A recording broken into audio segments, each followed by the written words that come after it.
Pronto, mais uma vez aí, boa noite, pessoal. A gente vai tentar dar continuidade, né, ao que a gente vem discutindo sobre a Idade Média. Então, a gente vai tentar falar um pouquinho hoje sobre a Baixa Idade Média, né?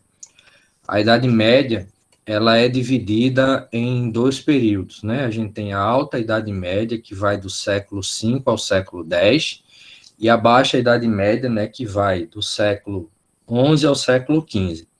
Então, na Alta Idade Média, a gente vai ter, né, a formação dos chamados reinos germânicos, e a partir da desagregação, né, do Império Carolíngio, a gente vai ter a formação do modo de produção feudal. Por sua vez, a partir da Baixa Idade Média, certo, do século XI em diante, a gente vai ter aquilo que a gente chama de né, de decadência do feudalismo, né? A gente vai ter o auge, na realidade, da decadência, né, do feudalismo. E com a decadência do feudalismo, a gente vai ter a estruturação para aquilo que hoje a gente entende, né, como modo de produção capitalista. Então, o que é que a gente vai ter? Nós vamos ter algumas transformações básicas que vão ocorrer nesse período, que vão levar mais na frente ao processo de decadência do feudalismo e desenvolvimento de uma nova classe social, que é a burguesia. E a gente vai tentar entender isso hoje. Então, o que é que vai ocorrer como transformações básicas, né? A gente vai ter a transformação de um sistema econômico, né, que vai da autossuficiência para a economia de mercado, ou seja, vai da produção, né, para consumo próprio, para a produção para consumo e mercado externo. Nós vamos ter o desenvolvimento de um novo grupo, que é a burguesia, e a formação das chamadas monarquias nacionais, que serão nada mais, nada menos do que uma aliança entre os monarcas, né, feudais e a burguesia que começa a surgir a partir de então. Ok? Outra coisa que nós vamos observar. A partir desse período, a Europa ela vai passar, certo, por um período de crescimento populacional. Por quê? A partir do século IX, a gente vai ter as invasões dos chamados vikings, né, e magiares. Com o fim dessas invasões, vão cessar as guerras. Então, nesse sentido, se você está em um local onde a população ela não se envolve mais com a guerra, há uma tendência natural para que essa população ela aumente. Em paralelo a isso, o que vai acontecer é que esses habitantes, né, da Europa feudal, eles vão desenvolver novas técnicas de produção agrícola, como, por exemplo, moinho hidráulico, ou seja, moinho movido a água, certo? Ou, em alguns locais, né, o moinho hidráulico é movido a água, mas em alguns locais a gente tinha também os moinhos de vento. E o arado de ferro. O arado, né, que é um instrumento, né, que serve para cavar a terra, né, para o plantio, ele era feito de madeira. Então, pelo peso da madeira, ele não penetrava, né, tão profundamente, né, na terra e não acessava as camadas que tinham mais nutrientes. Então, nesse sentido, com o desenvolvimento, né, do moinho hidráulico, que agora não precisava, né, da força humana, nem da tração animal para moer os grãos, e do arado de ferro, que fez com que as sementes, né, elas pudessem penetrar mais fundo na terra, acessando mais nutrientes, a produção agrícola melhorou, tanto em quantidade como em qualidade, né, dos produtos que eram cultivados. E, juntando isso aí, se você tem um local onde o pessoal não morre pela guerra e, ao mesmo tempo, passa a se alimentar melhor, o resultado disso vai ser o quê? A população crescendo. Então, junto-se a isso, o fato, né, de que não existia televisão para a turma se distrair, então a diversão que a turma tinha era comer e fazer menino, certo? E menina também, né? Então, era diversão, era, em outras palavras, comer e comer também, né? Então, nesse sentido, o que vai acontecer é que tudo isso vai contribuir para que aumente o consumo, certo? Então, se a gente observar aqui, se vocês pararem para observar aqui, o que é que a gente tem aqui, ó? Esse gráfico aqui vai mostrar o crescimento populacional em milhões de pessoas. Se em 1050 a gente tinha uma população na Europa de aproximadamente 45 milhões de pessoas, certo? No intervalo de pouquinho mais, né, de 2 séculos, essa população ela chegou quase que ao dobro, certo? Chegou a 75 milhões, né, de pessoas. Então, com o aumento, né, da produção, com a melhoria, né, da qualidade, né, desses produtos, né, agrícolas. Então, e com o fim das guerras, as pessoas, né, que habitavam no campo começaram a retomar as cidades.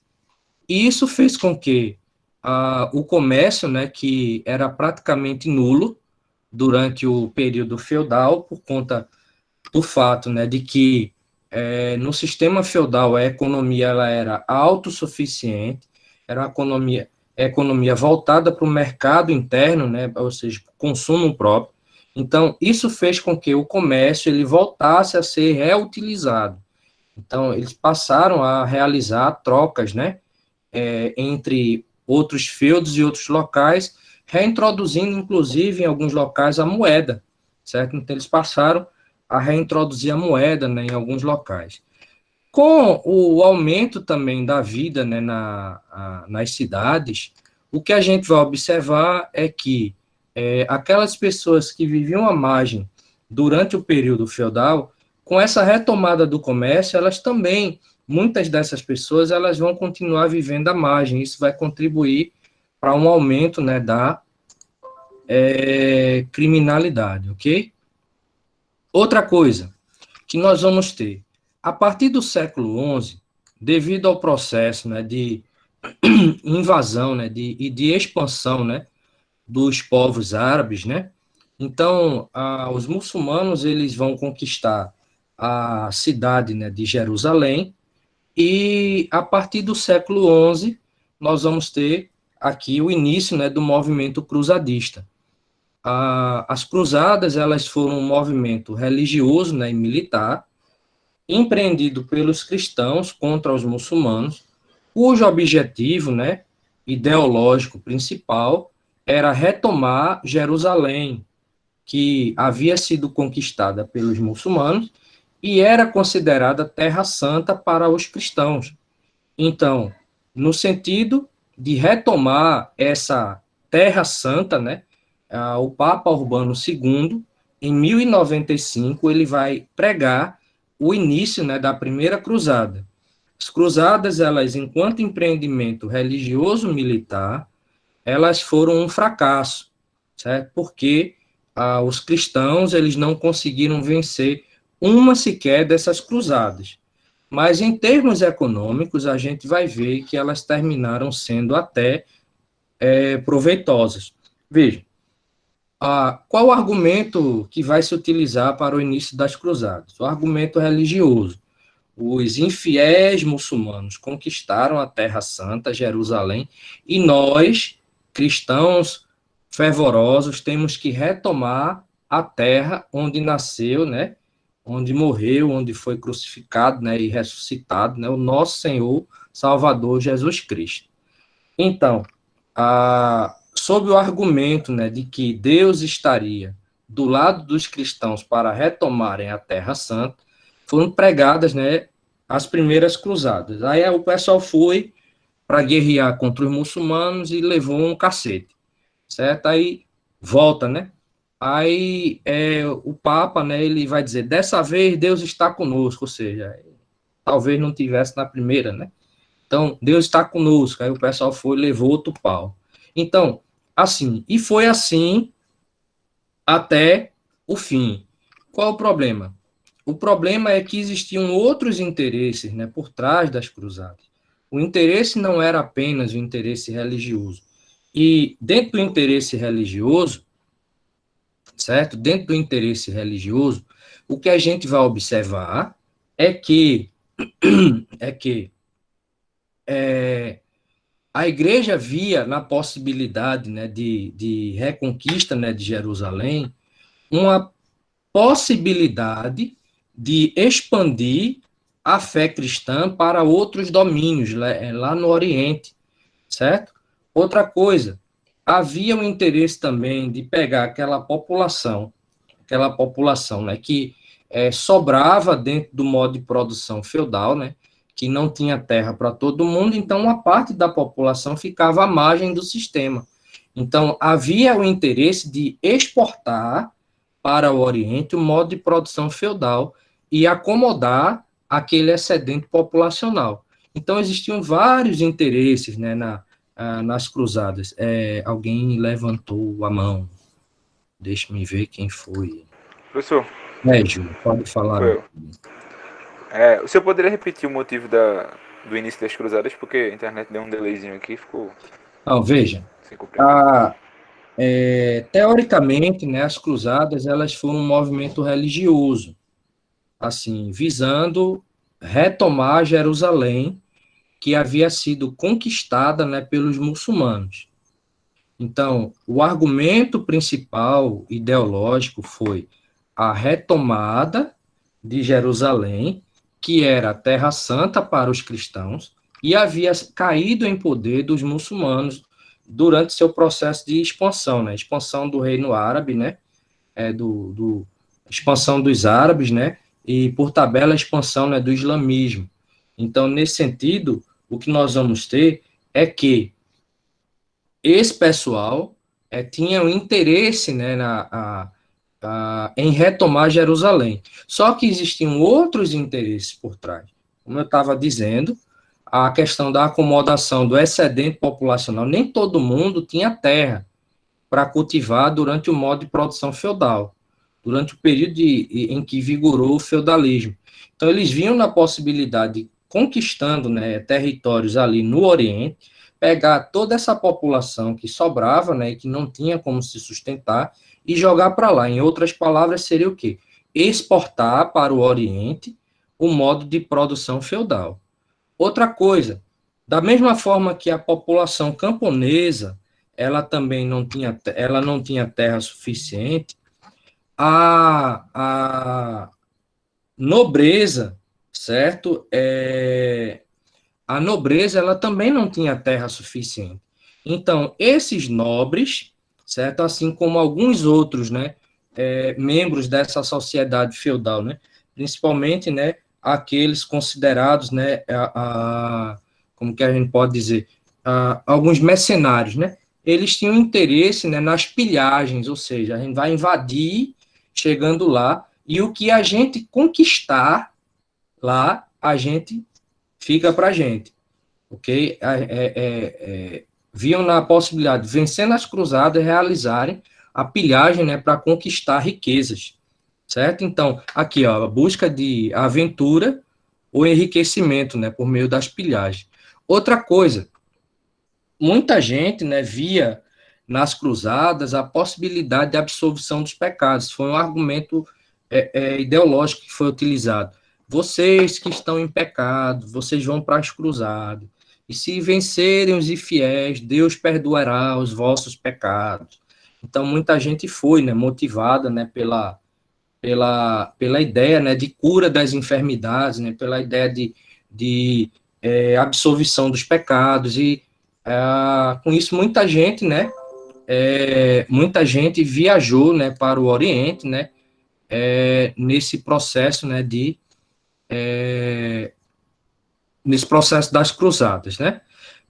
E, por fim, existia também, né, um interesse, deixa eu ver se tem um mapa aqui para a gente ver. Pronto, aqui, ó. Aqui a gente tem duas cidades importantes, né, Veneza, né, aqui, e Gênova, né, que eram cidades comerciantes, né, cidades comerciárias, né, na região da Itália.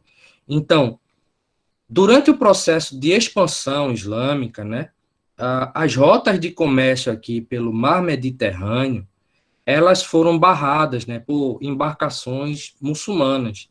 Então, eles viam aqui, e com isso, né, o comércio, né, via Mediterrâneo, né, para o Oriente, ele foi interrompido, atrapalhando os interesses aqui dessas cidades, que viam nas cruzadas a possibilidade de reabertura dessas rotas de comércio, certo? Então, eles viam nas cruzadas a possibilidade, né, de reabertura, das rotas de comércio e, com isso, né, a reintensificação da atividade comercial que muito beneficiava essas duas cidades, né, os mercadores italianos, ok? Até aqui, tá claro para vocês? Tranquilo. Sim, professor. Beleza. Então, vejam só. O que nós vamos observar é que, oficialmente, né, existiram 8 cruzadas, né, no Oriente e 2 cruzadas no Ocidente, né, que a gente chama de cruzadas extraoficiais. Essas cruzadas no Oriente, né, elas foram um total de 8, né, a gente tem a primeira cruzada em 1095 e aí vai se estendendo. Então, a gente teve uma cruzada que foi somente, né, empreendida por mulheres, aí resultado, as mulheres foram derrotadas, né, e transformadas em escravas, muitas delas, inclusive, em escravas sexuais, né, dos muçulmanos. Teve uma cruzada, né, onde o pessoal disse, não, só quem pode vencer os infiéis são aqueles que são puros de coração. Aí quem é que era puro de coração? As crianças. Aí mandaram as crianças tudo armadas para enfrentar o exército, né, muçulmano, e as crianças, coitadas, né, foram derrotadas e também escravizadas. Então, teve uma cruzada que foi empreendida, né, por mendigos, né? Se não me engano, o líder da cruzada foi um camarada chamado Pedro Eremita, né? Então, também perderam. Até que nós vamos ter uma dessas cruzadas que foi liderada, né, pelos 3 principais monarcas, né, que existiam no período. Ricardo Coração de Leão, rei da Inglaterra, né? Para quem nunca ouviu falar do Ricardo Coração de Leão, Ricardo Coração de Leão é o rei, que governava a Inglaterra na época, né, dos contos lá do Robin Hood, certo? Então, tem até um dos filmes, né, mais recentes do Robin Hood que mostra, né, o Ricardo Coração de Leão combatendo, né, e morrendo, né, por meio de uma lança, né, que o soldado atira a esmo assim para cima e a lança vai direitinho na caixa dos peitos, né, do rei e ele termina morrendo. Ricardo Coração de Leão, que era rei da Inglaterra, o Frederico Barba Ruiva, né, que era rei do Sacro Império Romano Germânico, e Filipe o Belo, né, que era rei da França. Eram os 3 principais reinos europeus no período. Então, esses reis, eles organizaram a cruzada, né, para Jerusalém, só eles não conseguiram vencer nessa cruzada, mas conseguiram firmar uma aliança, né, com o chefe muçulmano Saladino, que a partir de então passou a permitir a peregrinação dos cristãos para Jerusalém, certo? Então, nesse sentido, a gente pode dizer que as cruzadas elas terminaram sendo, né, um fracasso, né, militar, né? Então, isso eu falo das 8 oficiais. Extraoficialmente, a gente vai ter 2. A Guerra de Reconquista da Península Itálica, né, e vai promover a expulsão, né, de alguns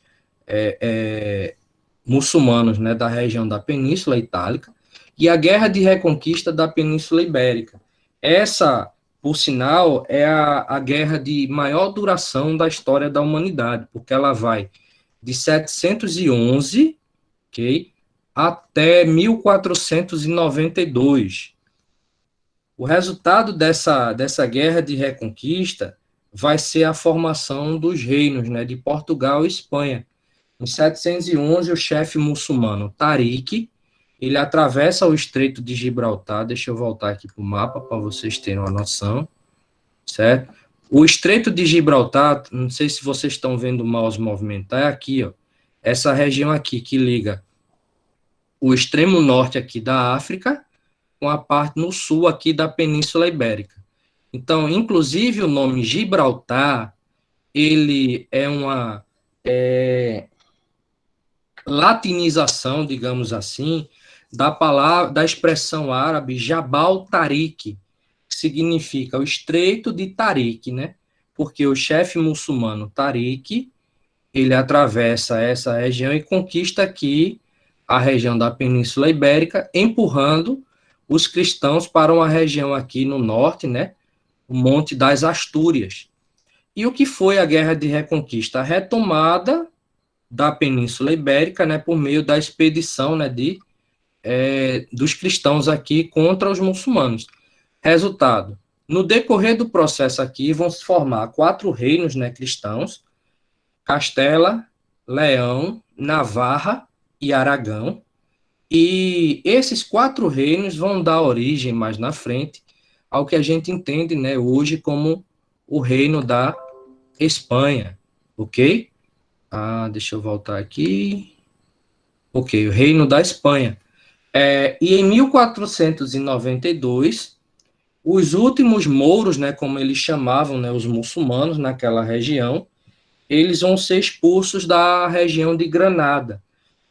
Tem um filme bem interessante, chamado 1492, A Conquista do Paraíso, que fala sobre a expedição, né, de Cristóvão Colombo, né, para as Índias, né? Expedição para as Índias, que vai levar ele a descobrir, né, o continente, né, americano.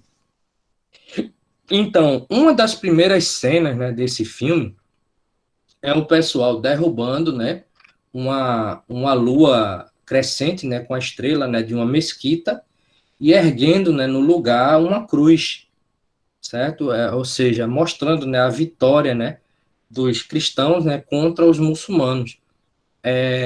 E fora o fato, eu recomendo esse filme porque, além de ser um filme bem interessante, né, a trilha sonora do filme é fantástica, né? Então, é um filme que deve ser assistido, né? Então, 1492, o nome do filme. Perdão. Então, resultado, em termos militares, né, as cruzadas elas foram um fracasso, porque o máximo que os cristãos conseguiram foi a permissão para a peregrinação, né, para a cidade de Jerusalém, ok? Aqui, mas comercialmente elas foram um sucesso, porque as rotas de comércio, né, que haviam sido barradas, ligando o Ocidente, né, com o Oriente, principalmente, né, tanto por terra, né, mas principalmente por mar, elas foram reabertas, né? E isso reativou a atividade comercial que passa, né, a existir nesse território, levando, certo, ao que a gente vai chamar de renascimento comercial e urbano, ok? Então, vejam, com relação a essa questão das cruzadas, alguma pergunta? Ficou bem claro. Entenderam direitinho? Tá tudo claro para vocês? Sim, sim. Beleza. Então, como comercialmente, né, as cruzadas, elas terminaram sendo um sucesso, as cidades italianas, né, elas vão voltar a reintensificar a atividade comercial, né? E a partir dessas cidades vão começar a surgir novas rotas de comércio, né, que vão ligar, certo, o continente europeu, assim, de forma geral, né? Se agora você tinha rotas de comércio, né, que ligavam o Ocidente ao Oriente, você agora vai reintensificar aquilo ali e a gente vai ter ali rotas de comércio, né, ligando várias cidades, né, do Ocidente, né, várias cidades europeias, principalmente a partir das cidades italianas. E com isso a gente vai ter o desenvolvimento, né, das feiras, você tem uma rota e você tem outra que cruza essa rota, no cruzamento dessas rotas, ali se estabelecia uma feira, certo? A feira, ela era estabelecida, então, nessas rotas, né, nesses cruzamentos de rotas de comércio. Geralmente eram feiras itinerantes, elas eram itinerantes, não eram fixas, certo? Como quando a gente teve o desenvolvimento, né, das feiras da Sulanca aqui, né? Tinha um dia específico da semana onde ela estava num bairro, né? Depois ela, no outro dia, estava em outro bairro, e assim eles ficavam, né, migrando. Essas feiras se desenvolveram, né? Algumas dessas feiras, elas se desenvolveram bastante, né? E dentre elas, né, a gente tem a feira de Champagne, né, na França, e a feira de Flandres, né, na região da Bélgica, ok? Então, a partir do momento que a atividade comercial ela foi reintensificada, a partir da atividade dessas feiras, eles começaram a reutilizar aqui, né, começaram a reutilizar, certo? As moedas, ok? Então, nesse sentido, o que a gente vai observar é que, a partir daqui, por exemplo, começaram a surgir os banqueiros. Então, quem eram os banqueiros? Os banqueiros era, como o próprio nome diz, era um camarada, né? Um camarada, ele colocava uma banca, certo? De madeira ali, ou alguma outra, um material, e ele tinha moedas de várias cidades diferentes, né? Ou de vários reinos diferentes. E o que é que ele fazia? A relação de câmbio. Então, vinha um camarada de lá da Bélgica, né, para a França. Aí, para ele comercializar, ele tinha que ter moeda francesa. Então, ele trazia a moeda dele e o camarada trocava a moeda dele por moeda local. Aí ele podia comercializar, perdão. Então, nesse sentido, o banqueiro, ele era esse camarada, né, que fazia essas relações de câmbio. Mais da frente, né, foram estabelecidos locais, né, assim, foram criados, né, estabelecimentos bancários, né? Então, assim, a partir da intensificação dessas atividades bancárias, eles começaram a empreender, né, com linhas de crédito. Então, um determinado banqueiro ele emprestava uma quantia, né, de dinheiro para um determinado, né, comerciante, né, para ele colocar o negócio dele. E, a partir da intensificação dessa atividade comercial, começaram a se formar associações, né, de comerciantes, né, a partir do século XII, que eram conhecidos, né, como Hansas ou ligas. Então, a principal delas, né, foi a Liga Hanseática, né, que estabelecia ali na região próxima ao Mar do Norte, né, na região da Alemanha, né? Então, essas associações de comerciantes, vejam, é bom memorizar isso daí, certo? É bom memorizar isso daí. Associação de comerciante, a gente vai chamar de ligas ou Hansas, né? Porque a gente vai ter também a associação de artesãos, que a gente vai chamar de guildas. Então, as guildas, certo? Ou corporações de ofício, né? Eram associações de artesãos, certo? E as ligas eram associações de comerciantes. É como se a gente tivesse dois sindicatos, né? O sindicato dos artesãos, o sindicato dos comerciantes. Não que existisse sindicato nesse período, né? Mas para facilitar aí o entendimento. E respondendo à pergunta de Sérgio, eles já tinham, né, a variação, né, de valor de um local para outro. Tanto que eles faziam a troca, né? Exemplo, um camarada, agora isso não era uma coisa tão fixa, isso era muito mais a partir, né, de determinados banqueiros, né? Eles ofereciam condições melhores do que um outro banqueiro, né? Porque o que eles queriam, essas moedas, elas eram feitas, né, de prata e de ouro, né? Então, quanto mais moeda você tivesse, melhor. Então, você ganhava mais moedas, né, de um outro indivíduo, né, que vinha de um outro território, você podia depois, né, pegar aquelas moedas, né, de repente, né, fazer uma troca, né, com o senhor, né, o senhor daquela localidade, né, que ele iria pegar aquelas moedas, né, iria fundir aquelas moedas, né, criando moedas locais, né, usando o ouro, né, e a prata daquelas moedas para forjar outras moedas, né, daquele local. Então, havia uma certa variação. Não tão assim, precisa, né, nem tão detalhista, né, ou complexa como a gente tem hoje, mas já era algo assim, meio que introdutório, né, nesse sentido, ok? Deixa eu voltar aqui. Cadê? Pronto, então aqui a gente tem as rotas, né? Ó, vejam, as rotas de comércio, né, elas começam a se intensificar via marítima, né, e também via terrestre, né, e esse renascimento, né, comercial, certo, essa utilização, né, do comércio, né, a retomada do comércio, ela contribuiu, certo, para um repovoamento das cidades. Então, a gente vai chamar, né, esse processo, né, de renascimento urbano, onde a retomada do comércio, ela impulsiona, né, esse renascimento urbano. Por quê?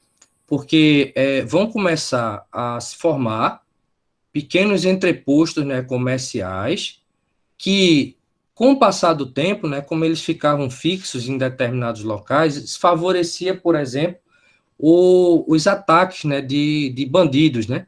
Então, eles passaram a fortificar, certo, aquelas cidades, observa aqui, ó, fortificação, né? Passaram a construir um castelo, né, que era geralmente, né, a posse, né, do senhor mais poderoso, né? E essas cidades fortificadas, né, e comerciais, elas passaram a ser chamadas de burgos, ok? Então, por volta do século XII, né, com a reurbanização, né, da Europa, começaram a surgir os burgos. Então, o burgo era o quê? Ele era uma cidade comercial que era murada, né, fortificada. Então, o habitante do burgo era o burguês. Com isso, né, com o desenvolvimento dos burgos, a gente vai ter o surgimento de uma nova classe social que era a burguesia. Então, a partir de agora, todas as vezes que a gente falar em burguesia, vocês vão associar a burguesia à atividade comercial, à atividade bancária ou à atividade industrial, mais na frente, né? Então, comércio, bancos e indústria vão ser as atividades que a burguesia ela vai passar a se dedicar, ok? Mas a burguesia ela surge nesse contexto, né, de reintensificação do comércio e reintensificação da urbanização. Dentro dessa perspectiva, né,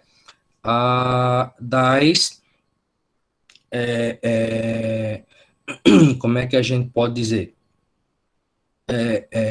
Das atividades comerciais, né? Então, outra coisa que vai acontecer aqui, certo, é o que a gente chama de movimento comunal, né? Que assim, na realidade, na prática, vai ser um movimento onde a gente vai ter essa nova classe, né, populacional, certo, tentando se libertar da autoridade, né, dos senhores feudais, né?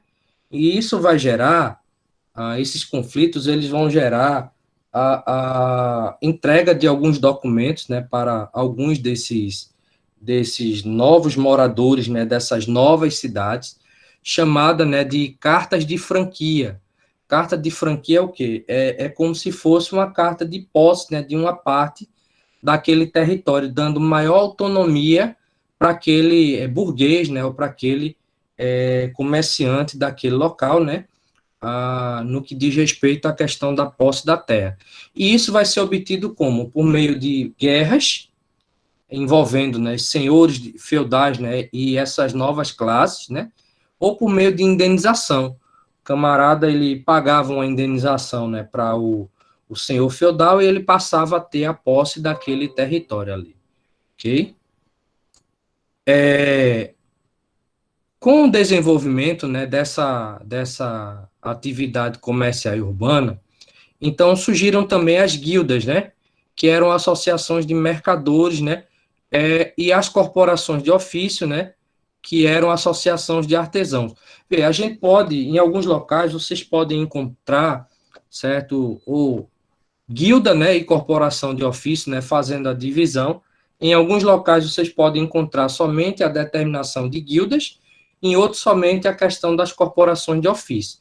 Mas na prática, a guilda, você tem a liga, né, que era uma associação, né, de comerciantes, a guilda, né, que era uma associação de mercadores, né, você tinha os donos, né, dos mercados locais, né, que geralmente eles vão estabelecer um certo tipo de monopólio, por exemplo, o mercador de peixe, né, então, via de regra, às vezes você tinha um camarada, né, que controlava todo aquele comércio, né, de venda de peixe, né, por aí, e por aí vai, né.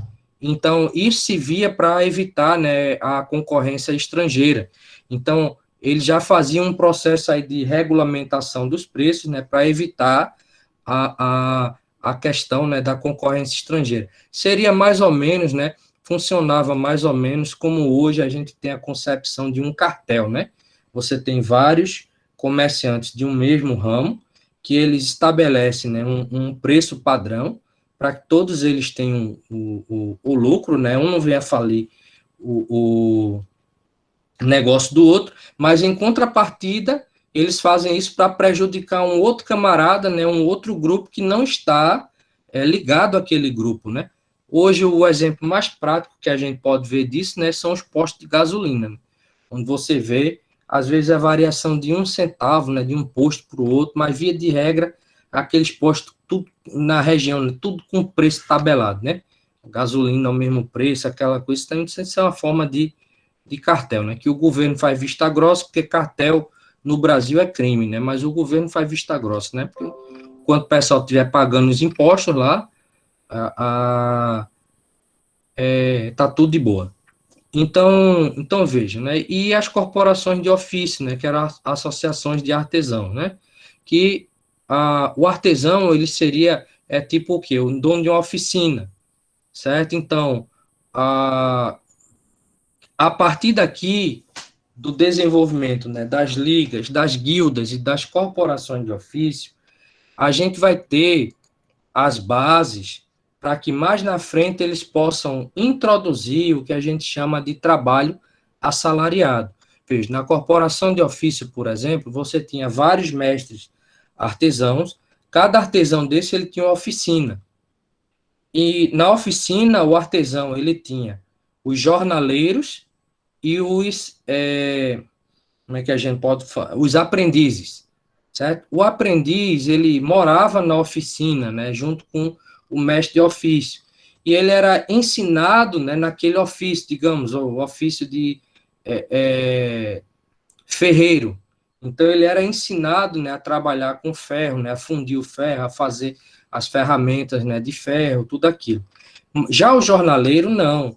O jornaleiro, ele trabalhava em uma jornada de trabalho diária e recebia um soldo, um pagamento, né, por aquele trabalho, certo? Então, nesse sentido, o que nós vamos ter o jornaleiro, ele tinha um trabalho remunerado, o artesão não.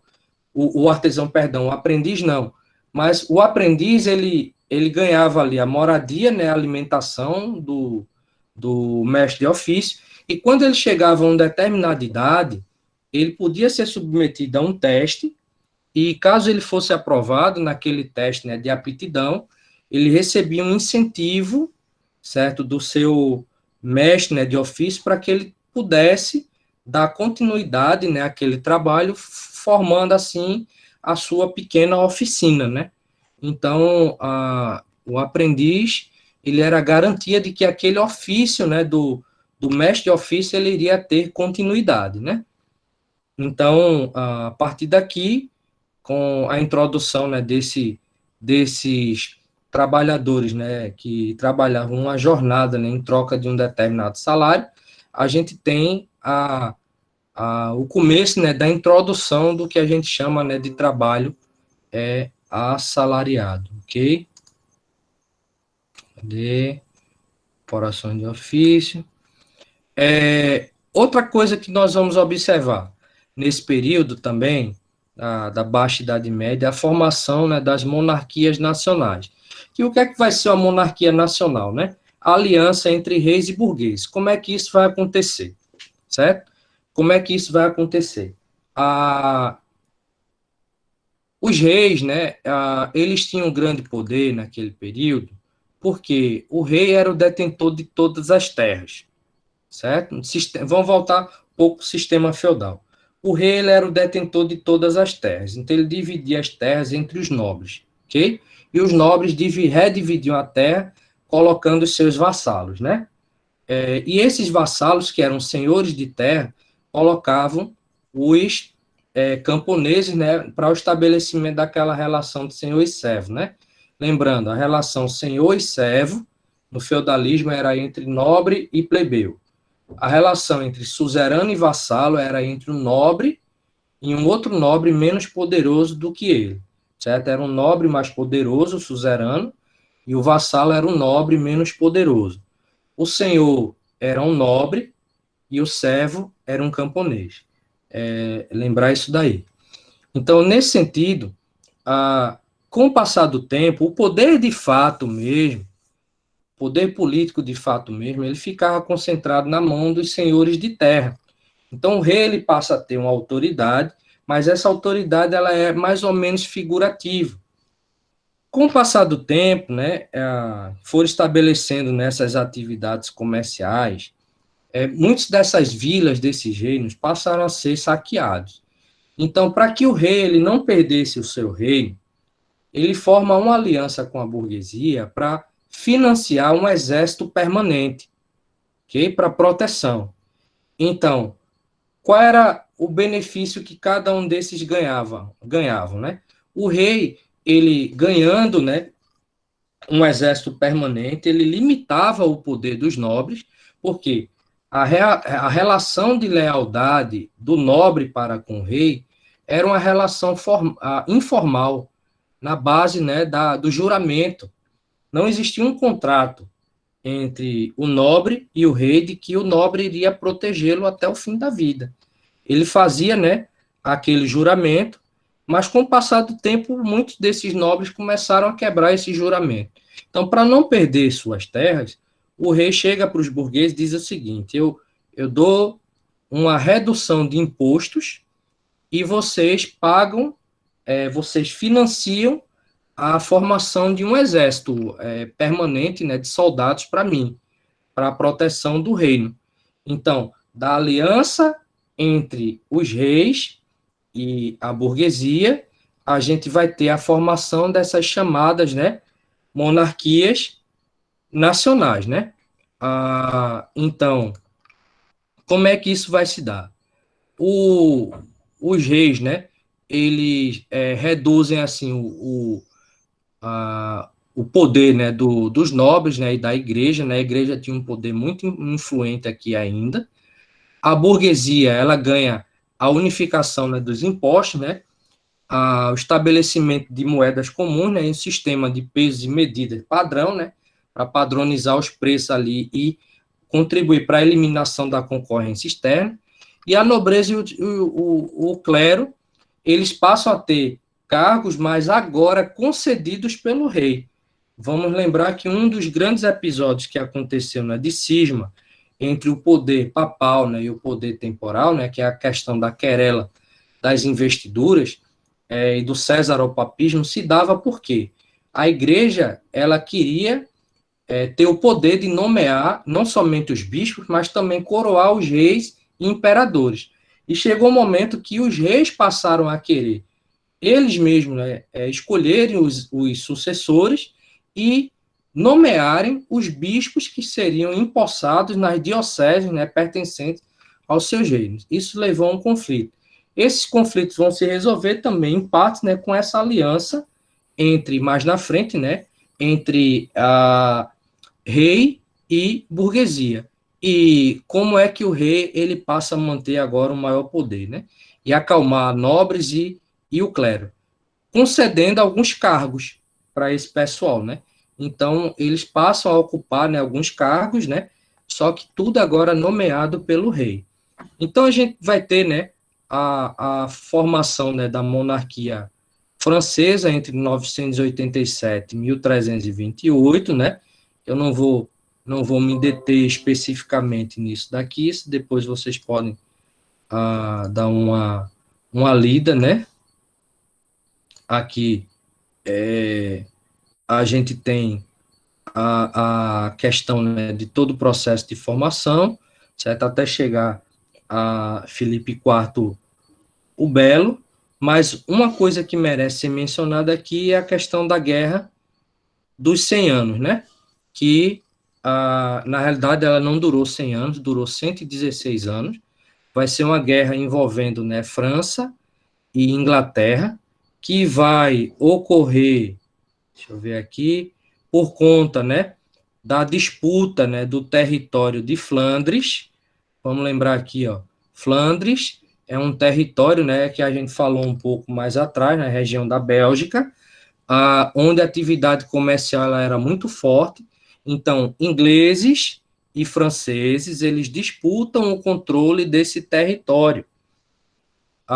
Em uma primeira fase, certo, a Inglaterra vai ter vantagem, só que a partir do reino de Carlos V, né, na França, a vantagem ela volta, né, para a França, e o resultado é que, mais na frente, com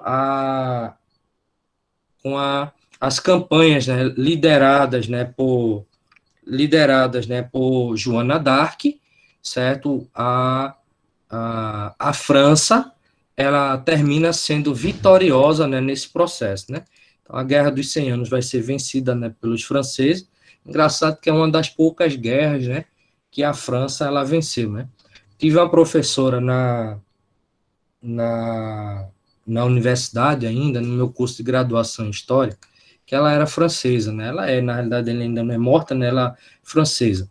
E ela dizia, né, que o avô dela falava que a França sempre foi o país na Europa, né, que esteve muito bem preparado para as guerras que já aconteceram. Então, é tipo assim, Segunda Guerra Mundial, a França estava extremamente preparada para lutar na Primeira Guerra, certo? Só que a Primeira Guerra já tinha acontecido, né? Então, era como se fosse um país que se preparava muito bem, mas com muito atraso. E isso fez com que a França ela terminasse sendo capturada muitas vezes, né, em guerras, né? Dentre elas, por exemplo, durante a Segunda Guerra, né, Hitler ele vai bombardear Paris, né, vai invadir Paris, né, com o exército nazista, né, por exemplo. Então, cadê? Isso aqui é envio, ok. E outra coisa que vai acontecer, certo, durante esse período, né, são as crises, né? A crise sanitária, né, a crise sanitária enorme, né, que foi a peste negra. A peste negra foi um grande surto, né, de peste bubônica. A peste bubônica, ela acredita-se, né, que ela veio importada do Oriente.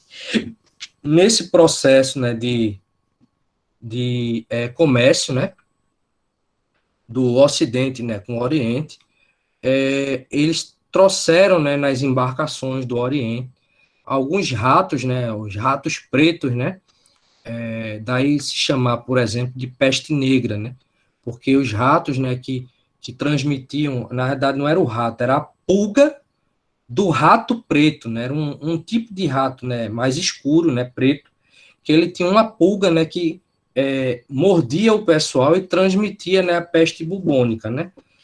A peste bubônica, ela terminou, ela foi, né, uma doença que exterminou um terço dos europeus, né? Enfraquecendo assim o poder dos nobres, né? Porque os nobres eles não conseguiram resolver rapidamente a questão da peste, certo? E ela era transmitida, né, de uma forma muito rápida, era transmitida não somente pelas picadas, né, da pulga, mas ela também era transmitida pelo contato, né, de pessoas com pessoas infectadas, né? Então, como é que eles resolveram, certo? Como é que eles conseguiram controlar isso daqui? Com a utilização de uma prática que hoje o pessoal está aqui no Brasil, né, condena muito, que é a questão da quarentena, certo? Então, o que é que eles faziam? Eles isolavam, eles impediam o pessoal que estava em um determinado território contaminado de sair dali, certo? Isolavam aquilo ali durante 40 dias, certo? Daí quarentena, né, durante 40 dias, e quando o pessoal morria ou não morria, no fim daquele período, quem não morria, eles resgatavam, né? Quem morria, aí eles queimavam, né, os corpos, né? Então, a gente vai ver que uma das primeiras práticas, né, de lockdown, né, que vão ser empreendidas aqui durante o fim da Idade Média, né? E, via de regra, quando a gente tem uma grande epidemia, né, virológica, virulenta na realidade, ou bacteriológica, né? É uma epidemia viral ou uma epidemia bacteriológica, a primeira medida sempre é o isolamento, certo? Foi assim com a peste negra, foi assim com a varíola, certo? Foi assim com a questão da febre amarela, certo? Foi assim com a epidemia do ebola, certo? Que assolou a África há pouco tempo atrás, certo? E está sendo assim em alguns locais, certo? Hoje com a questão do coronavírus, né? Então, a prática, né, do isolamento, né, da quarentena, ela é uma prática histórica, né, que surte resultado, né?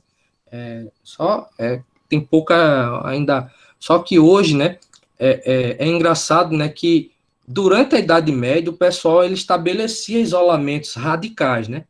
Hoje a turma parece que luta contra o isolamento, né? E nesse sentido fica assim, porque o Brasil ele não empreendeu se não me engano, com uma única exceção, certo? Que acho que foi a cidade de Araraquara.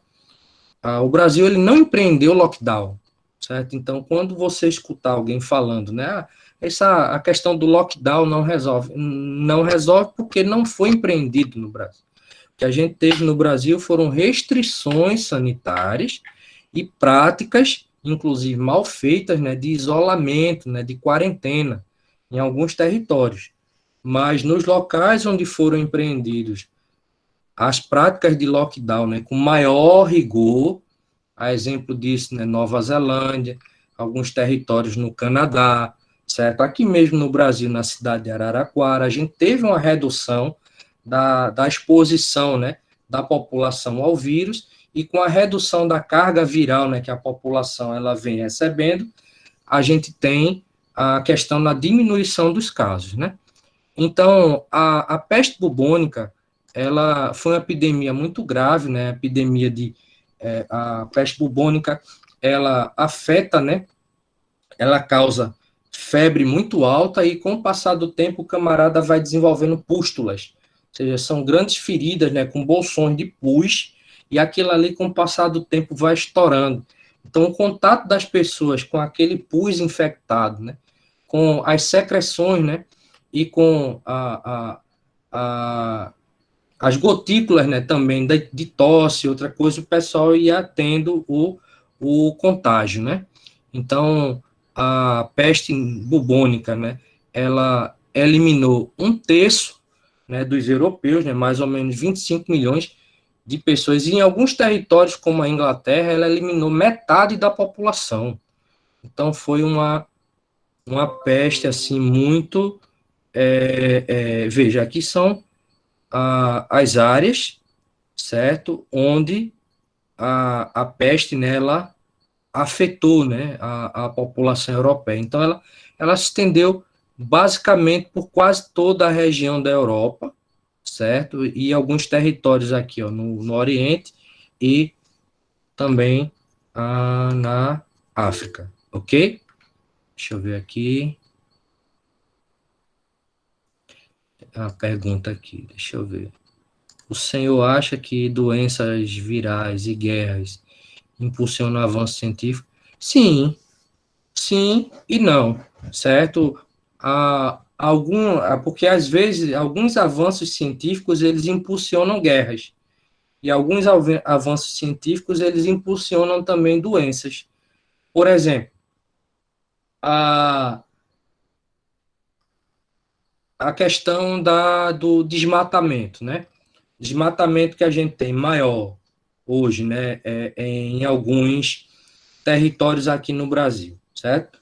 Devido a avanços no campo da ciência, né, máquinas, né, para derrubar árvores, né, tratores, essa coisa, o pessoal devasta mais áreas assim, por meio da devastação, uma grande quantidade de vírus e bactérias que estavam isolados naqueles territórios, né, elas entram em contato com a população. Então, é um exemplo de como o avanço no campo da ciência ele pode gerar, por exemplo, doenças. O avanço no campo da ciência, por exemplo, a questão da industrialização é muito rápido, que gerou, por exemplo, o efeito estufa. E o efeito estufa ele gerou o derretimento de algumas calotas, né, polares.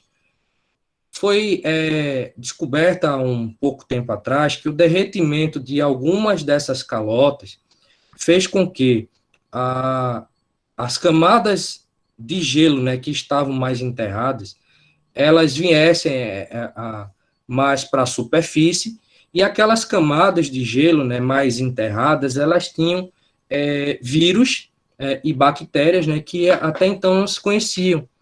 Então, na medida que você gera determinados progressos, você pode ter como consequência, né, prejuízos ambientais, né, e prejuízos no campo da saúde. Mas, em contrapartida, essas guerras, né, e a busca, por exemplo, por maior tecnologia, seja para guerra ou seja para medicina, ela pode influenciar em avanços no campo da ciência, certo? Então, a gente, a gente tem, por exemplo, se a gente tem hoje uma grande parte, né, de anestésicos que a gente tem hoje foram desenvolvidos, né, em experiências, né, nazistas, por exemplo, certo?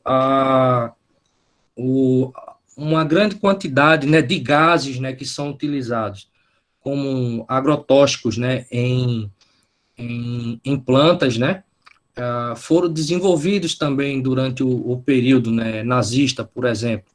Com relação à Guerra Fria, uma coisa que me chamou a atenção foi o seguinte, né, devido à questão da Guerra Fria, a Rússia, por exemplo, a União Soviética, né, mais na frente a Rússia, eles desenvolveram um centro de estudos, né, de vírus e bactérias, né, para catalogação, né, de várias cepas, né, desses vírus, né, e bactérias, porque eles estavam, durante o processo da Guerra Fria, se preparando para ataques biológicos, né, empreendidos pelos americanos.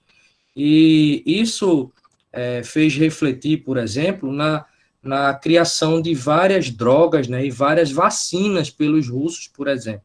Se você parar para observar, agora no caso, né, do corona, qual foi o país que lançou primeiro, né, que lançou a primeira vacina? Foi a Rússia, certo? A Sputnik, né? Porque se existe hoje um país, por exemplo, que pode desenvolver medicamentos, né, e vacinas para várias bactérias, né, e vírus, é a Rússia. Exatamente porque durante a Guerra Fria eles se prepararam muito, né, para um ataque, né, biológico, né, um ataque químico, né, empreendido pelos Estados Unidos, né? Então, assim, isso batizaram, né, inclusive até uma referência, né, à Guerra Fria, eles batizaram, né, a vacina, né, com o nome de Sputnik, né, Sputnik 5, né, porque durante a Guerra Fria o Sputnik, né, foi um satélite, né, que eles lançaram lá no espaço, né. Então, a gente tem tanto relações onde guerras, né, e determinados conflitos influenciam em desenvolvimento científico, e a gente tem determinados desenvolvimentos científicos, né, que influenciam a, em guerras, certo? Então, uma coisa interessante, por exemplo, né, durante a Segunda Guerra Mundial, certo? Na verdade, após a Segunda Guerra Mundial, os americanos, eles elaboraram um plano, né, para destruir, atomicamente falando, né, a Rússia, a União Soviética. Vocês podem pesquisar depois, é a Operação Drop Shot. Então, eles pegaram, né, estabeleceram alvos, né, na Rússia, e eles iriam usar todo o arsenal atômico que eles tinham para destruir cidades chaves, né, inclusive Moscou, né, na Rússia. Por que eles não fizeram isso? Porque nesse período a União Soviética ela resolveu testar a Tsar Bomb, né, que era a mãe de todas as bombas, né? Para se ter uma ideia, que foi a bomba de hidrogênio. A bomba ela tinha uma potência de 50 megatons, certo? Uma megatonelada, ela equivale a algo em torno de 100 mil quilos, né, de dinamite, cada megatonelada, né? Diferente de 1 quiloton, que equivale a mais ou menos 1.000 quilos, né, de dinamite, né? Então, nesse sentido, quando eles pensaram, né, em lançar as bombas, os russos, né, desenvolveram, né, a bomba de hidrogênio e fizeram o teste. E essa bomba, o teste dessa bomba, né, ele foi tão forte, né, que dizem que o eco, né, da explosão, ele deu a volta na Terra 2 vezes, certo? E que temporariamente, isso eu acho que é mito, mas que temporariamente deslocou, certo, o eixo gravitacional da Terra em alguns metros, certo? Durante um período. Então, foi uma explosão muito grande. Então, quando eles perceberam, né, que os russos tinham desenvolvido uma bomba que era mais poderosa do que qualquer bomba que eles tinham até então, eles desistiram, né? Em outras palavras, a gente aprende com isso o seguinte, que para que você se torne uma nação soberana, né, independente e respeitada, você tem que ter hoje armas de destruição em massa, né, armas de grande potência, né. Então, isso, tremeram na base. Eu vou botar o nome aqui no chat da operação.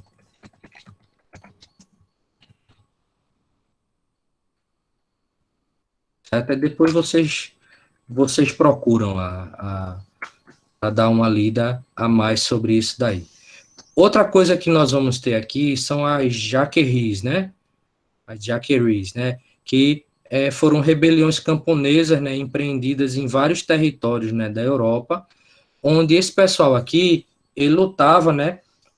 Contra a exploração dos senhores feudais, né? Então, nesse sentido, elas ocorreram, né? As Jacqueries, eu também conheci como revolta, né, dos Jacques, né? Foram rebeliões camponesas que ocorreram na França em 1358, né? Elas estão relacionadas com essa crise do feudalismo, certo? E através dessas revoltas, os camponeses eles buscaram melhorar as suas condições de vida, né? Através da eliminação da exploração, né? Imposta pela nobreza medieval, né, francesa. E quais foram os motivos, né, para indicação aí dessa crise, né? As péssimas condições de vida, né, dos camponeses em meados do século XIV, como, por exemplo, a fome, certo? A miséria e as doenças. dentre essas doenças, principalmente a peste negra, que mataram muitos servos na época, né? E no final, certo, a gente vai ter também aí o esgotamento, né, do sistema de produção feudal, né, onde você não tinha terra para todo mundo, e a exploração excessiva, né? Porque quando você tinha qualquer crise, certo? Quando você tinha qualquer crise, a primeira medida, né, para tentar resolver a crise proposta pelos senhores de terra era aumentar os impostos, né? Então, quem se lascava com isso eram os camponeses. Então, devido a essa situação, eles resolveram, né, iniciar esse processo, né? Só que a nobreza francesa, ela organizou um forte exército para combater esse processo, e as rebeliões, elas terminaram, né, com a forte repressão, né, dos senhores feudais franceses sobre os camponeses, né? Segundo algumas estimativas, a gente vai ter mais ou menos uns 22 mil camponeses mortos, né, durante esse processo, né? Aqui a gente já viu. Pronto. E para a gente finalizar, vamos falar um pouquinho sobre a cultura, né, medieval, que era caracterizada, né, pela questão da simplicidade. Era uma cultura bem simples e rústica, onde os principais bens culturais, né, estavam sob controle da igreja, né? Era uma cultura assim muito voltada para o teocentrismo, ou seja, para a ideia de que Deus, Theos, né, do grego Theos, né, Deus, é o centro, né, de todo o universo. E uma coisa importante que a gente vai observar é que mais na frente, por exemplo, os pensadores renascentistas, eles vão se referir à Idade Média como Idade das Trevas.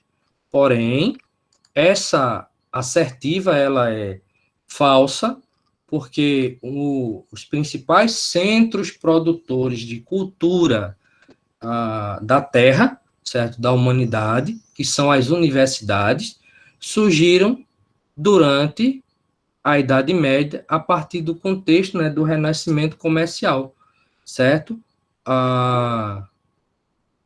Durante o período, né, do Renascimento, né, comercial. Então, os mosteiros começaram a abrigar várias obras, né, vários livros, né, que vinham, né, do Oriente também, certo? E eles abrigavam, né, obras da filosofia clássica, né, nos mosteiros. Tem um filme bem interessante que vocês podem assistir para ver, certo? Essa questão eu acho que não sei se eu mencionei na aula passada, mas é O Nome da Rosa. Deixa eu botar aqui. Certo? É um filme que vale a pena vocês assistirem. Então, na alta Idade Média, né, a filosofia, ela foi muito baseada nas obras de Santo Agostinho, né? Então, Santo Agostinho, ele tenta mostrar, por meio da filosofia, certo, a questão de que a fé em Deus, ela levaria o camarada a um processo de salvação, certo? Ele traz a ideia da natureza humana como corrompida, né? Então, assim, é uma filosofia que ela vai estar muito arraigada, né, uma questão moral. Então, assim, na prática, o que a gente tem é que Santo Agostinho, ele tentou fazer uma cristianização da filosofia de Platão, certo? Então, ele se utiliza, né, da filosofia de Platão, tentando dar um ar de cristianismo, né, à apropriação que ele faz, né, dessa filosofia, certo? Cadê? E na Baixa Idade Média, né, no caso aqui, a filosofia aqui, na Alta Idade Média, ela vai obedecer aquilo que a gente chama de patrística, né, porque ela está muito associada à ideia a retomada, né, dos textos, né, dos chamados padres da igreja, né, ou dos pais apostólicos, né, então, aquela ideia dos primeiros padres, né, então você vai ter uma retomada, né, dessa filosofia desse período. Ao passo em que a filosofia da Baixa Idade Média, né, ela vai ser muito mais baseada, né, nas ideias de São Tomás de Aquino, certo? Que é quem vai dar uma maior harmonização entre razão, né, e fé. Para ele aqui são coisas que se complementam, certo? A valorização, né, do esforço humano, traz a ideia, né, de livre-arbítrio, certo? Enquanto que na filosofia, né, de Santo Agostinho, a ideia de livre-arbítrio, ela é meio que condenada, né? Traz muito mais a ideia de soberania de Deus, né? Na filosofia escolástica, né, São Tomás de Aquino traz essa ideia, né?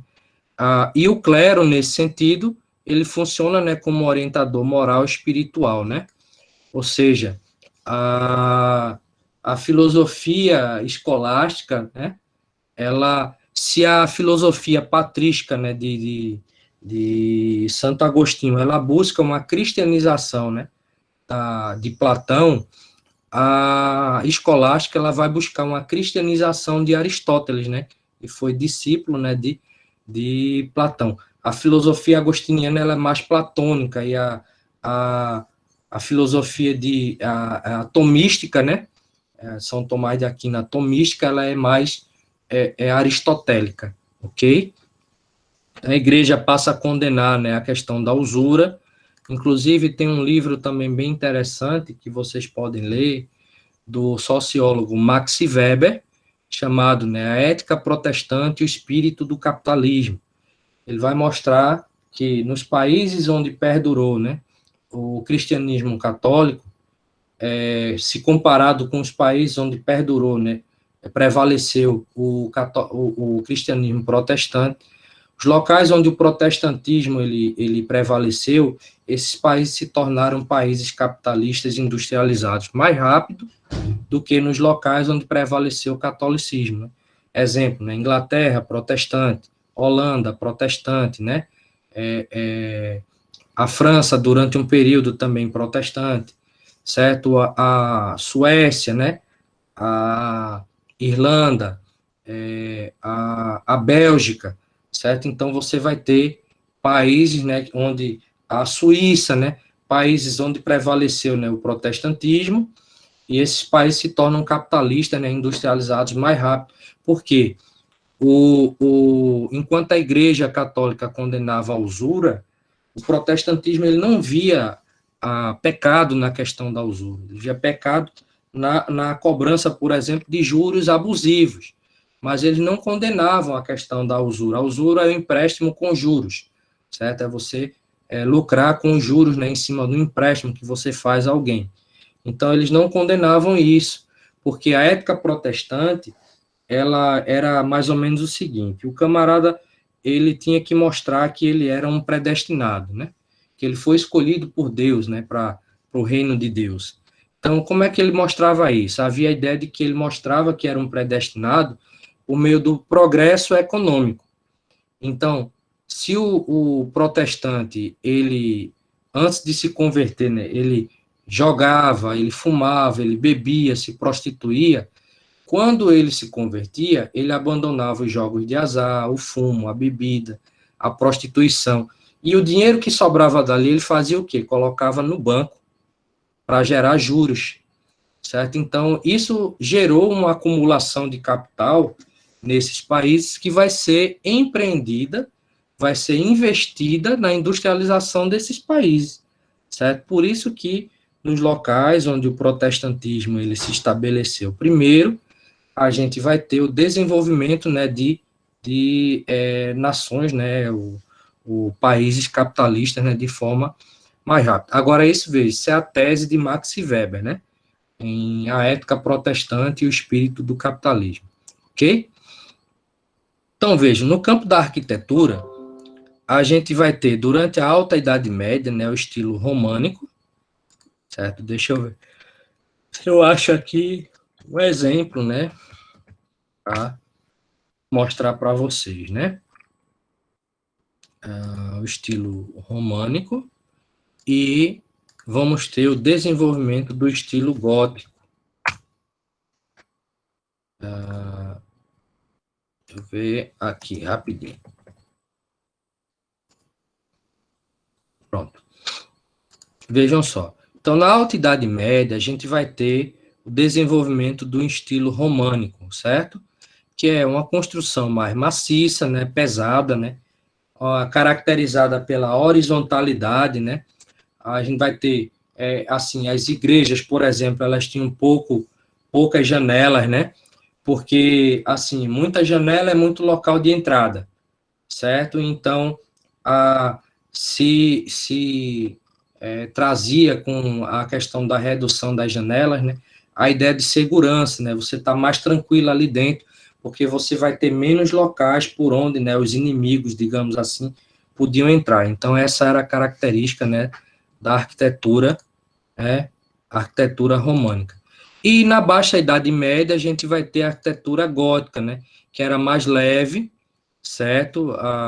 Mais graciosa, né, muito mais caracterizada, né, pela verticalidade. É como se a gente tivesse o seguinte, no estilo românico, né, as igrejas, né, as construções, elas eram mais compridas, certo? Mais compridas, né, porque eram mais horizontais. E no estilo gótico, elas eram mais altas, porque elas usavam um estilo mais vertical, né? Então, usavam muitas janelas, né, muitos vitrais, né? A luminosidade era uma característica, né? Então, eu tenho aqui, para mostrar para vocês, para a gente encerrar, deixa eu mostrar logo algum exemplo, né, da arquitetura românica. Estão vendo aí as imagens? Não, Está aparecendo aí para vocês? agora tá. Tá. Pronto, então vejam, são igrejas, né, menores, certo? Com a característica, né, da horizontalidade, ó, linhas mais retas, né? Assim, ó, poucas entradas, né, de ar, né, poucas janelas, certo? Deixa eu, mostrar aqui, aqui, ó, um exemplo, né? São construções, ó, mais simples, ó, estão vendo? Vejam, quase nenhuma janela. Tá aqui uma igreja, né, de estilo românico, né? Aqui outro, ó, que se não me engano é outra igreja, ok? Então, o estilo românico, ele vai mostrar linhas mais horizontais, né? Aqui, ó, a horizontalidade quase bem presente assim, ó. Então, são poucas a luminosidade interna, né? Disso, ó. Aqui, por ela ser maior, essa daqui vai ter mais algumas janelas, né? Mas porque ela é bem maior, certo? Outra coisa que eles utilizavam muito na construção românica era essas portas, né, em arco, ó. O arco, ele é contínuo, não o arco ogival. O arco ogival é aquele, né, que ele tem uma pontinha, certo? Aqui, ó, ele vai ter uma pontinha. Diferente do que a gente vai observar agora, ó, no estilo gótico. Ok? Pronto, veja aqui o estilo gótico. Vê a diferença. A suntuosidade, né? A grandiosidade. Muitas janelas, né? Aqui, ó, o arco, ó. Estão vendo a diferença do arco aqui? Tem bem mais pontos também, né? Isso. O arco aqui, ó, veja, o arco não é todo contínuo. E tem uma pontinha aqui, ó, estão vendo? Dá para ver que ele é como se fosse o seguinte, o arco românico, ele é contínuo.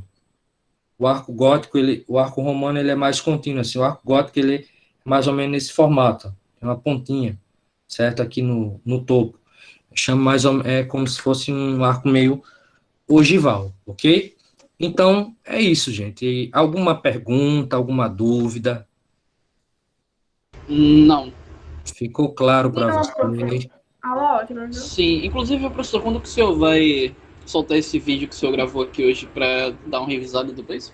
Eu vou tentar, vou esperar, certo? Deixa eu interromper logo a gravação aqui, rapidinho.